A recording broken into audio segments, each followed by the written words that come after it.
Hey guys, AJ with Relentless Racing. Welcome back to the channel. Today I'm going to be installing a racing seat using the PCI Slider Seat Assembly in a Toyota 86, Subaru BRZ, or a Scion FRS. The first part of the video, I'm going to take a few dimensions so you understand where the factory seat is. Second part, I'm going to actually show you how to take out this seat in detail.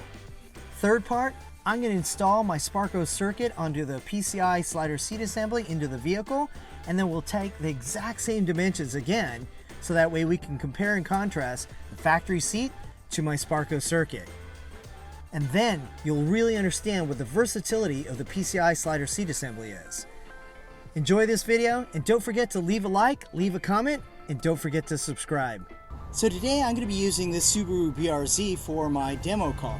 And what I want to do is I want to take some dimensions so that way you guys understand where this seat is and we can compare with my Sparco circuit. So what I'm going to do is I'm going to take the steering wheel, put it to its lowest position, and I'm also going to take the seat and take it all the way back, and I'll click it to the first click back. Now what I'm going to do is I'm going to take a horizontal dimension from the center of the steering wheel to the seat back. So that is 22 inches. And now what I'm going to do is I'm going to measure 4 inches from the seat back forward, and then I'm going to measure from that point all the way up to the top, so that way we can get an idea of what type of headroom you have with the factory seat. So 4 inches from the seat back is right about here. And then we're going to measure to the very top, and that is 35.75 inches. Now that we have those dimensions, let's learn how to take out this seat. It looks like it has got some Torx bolts in there to hang on to it. Let's see what the back looks like. The back looks the same. So you've got a Torx bolt right there, and another one on this side as well. And I don't think there's anything really underneath here. There might be a little connection right there, but nothing out of the ordinary. Let's get started putting in our PCI slider. So let's get this seat taken out first, and then we'll get rocking and rolling. Now we're just going to slide the seat back, and we're going to check underneath here for some connectors. So underneath the seat here, there's this little flap, and if you just pop it out just like that, there's a little doohickey right here that hangs on to it. And then underneath here, with this flap up, you can see there are 2 connectors right here. You just need to remove these 2 connectors and disconnect it from this little guy right here, and then that's it, and the seat can come out. And then we'll need some needle nose pliers to pull this guy out right here.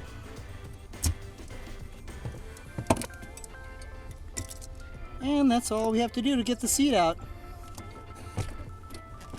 So check this guy out. This is a PCI slider system specifically designed for the Toyota 86, the Scion FRS, and of course the Subaru BRZ.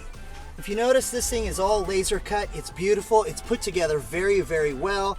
Very high quality materials. It's also shown with an optional harness mount. So what this guy is for is it eliminates you having to blow holes through the bottom right here and using eye bolts and the quick disconnect on your submarine mount, or what's called the crotch mount. So what you do is you take the quick disconnects off of your harnesses and you'll attach them to this bar right here.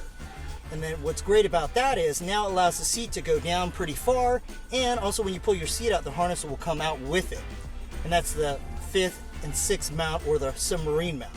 So what you also need to know is this particular kit comes with some fresh hardware. This is class 10.9 hardware, corrosion resistant, very strong, and all you got to do is put these guys in, hand tight first, get everything started. Put these guys down quite a ways so that way the slider will go over them, but don't torque them down just quite yet.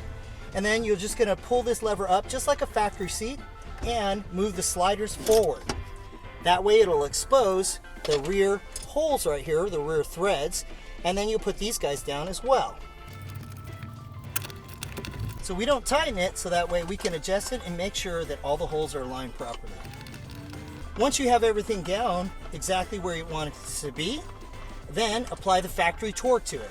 And then to move this thing back, just pick this thing up, slide it back, tighten this thing down, and again, apply the factory torque to that. But look how far back it goes. It's a really beautiful system. Okay guys, check this out. This is my brand new Sparco circuit, and this is a circuit 1. It is also the new QRT, so it's super light. And I attached it to the PCI slider assembly.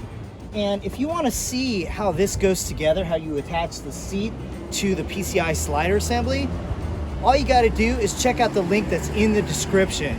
All right, let's compare the dimensions that I just took with the factory seat with the Sparco circuit on a PCI slider system. So let's measure the distance from the middle of the steering wheel horizontally to the back of the circuit seat. That is 26 inches. And then we measured 4 inches from the back of the seat forward and then straight up to the ceiling or the roof of the vehicle. So let's measure 4 inches first. There's 4 inches. And go straight up 38.75 inches. That's quite a bit. Now let's hop in the seat. And most people don't realize it, but I know I look very tall, but I'm only 5'6". So I can barely touch the pedals in the furthest most position. And check out how well this slider works. I'm gonna pull up the lever, and it works just like an OEM seat. Pull the lever up, see between my legs right here, and then you can slide the seat forward. You can see how far it goes. Again, I'm 5'6". There's no way you're ever gonna drive like that. And then again, pull the lever up, slide the thing back. Once it's in position, it locks in just like an OEM seat. And look at how far away I am. And I'm all the way back in the seat, and this is not a good position for me, but it may be for someone that's a little bit taller.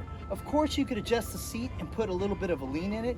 Right now, the seat's kind of straight up and down, and I think you guys can see that, but you could put a lean in it like this. So the seat will rock back a little bit, and it'll give you even more room for the tall guys, all right? And that happens with adjustments right here. And the reason why you see the tape in here is because I'm OCD and I didn't want to scratch my seat. So you don't have to do that, but I just want to do it so that way I can get it positioned properly, put it in there, and then if I were to install this seat in here permanently, I'd take the seat out, pull the tape off, and then these would be positioned in the correct position so that way I wouldn't scratch my seat. This is AJ with Relentless Racing. Thanks for watching this video. Stay relentless, and I'll see you on the track.